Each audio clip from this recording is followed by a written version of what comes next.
In the dead of night, when the moon hung low and a thick fog cloaked the town of Fairfax, a sinister presence returned.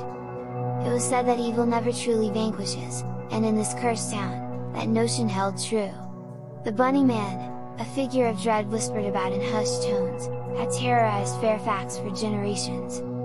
His origins remained a macabre mystery, but his malevolence was undeniable. He wore a tattered bunny costume, its once white fur now stained with the horrors of his deeds. As the story went, the Bunnyman roamed the forest near the Bunnyman Bridge, where he had committed his most heinous acts.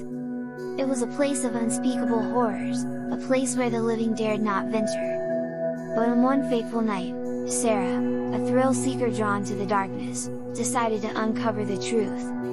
Armed with a flashlight and a heavy heart, she made her way to the accursed bridge. The fog was thick as pea soup, obscuring her vision and muffling her footsteps.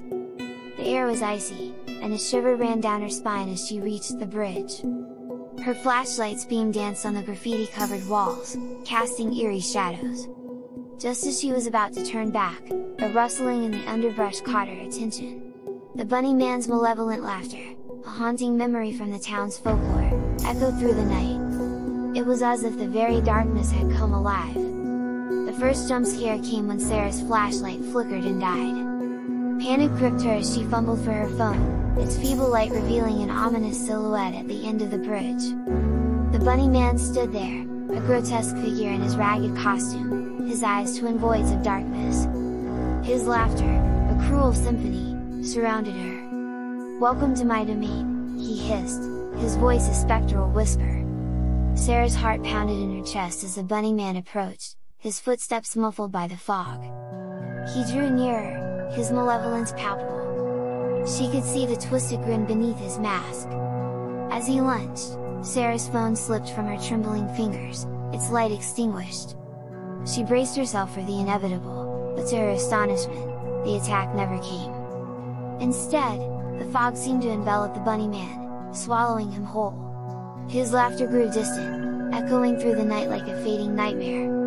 Confused and shaken, Sarah hurried back to town, her encounter with the malevolent Bunnyman etched into her very soul. But the true horror came the following night, when she heard it once more. The malevolent laughter, echoing through her room, and the unmistakable rustle of a bunny costume. The Bunnyman had returned, not to the bridge, but to her nightmares. As Sarah's sanity unraveled, she realized the truth. The Bunnyman was not bound by the physical world, he was a manifestation of fear and darkness.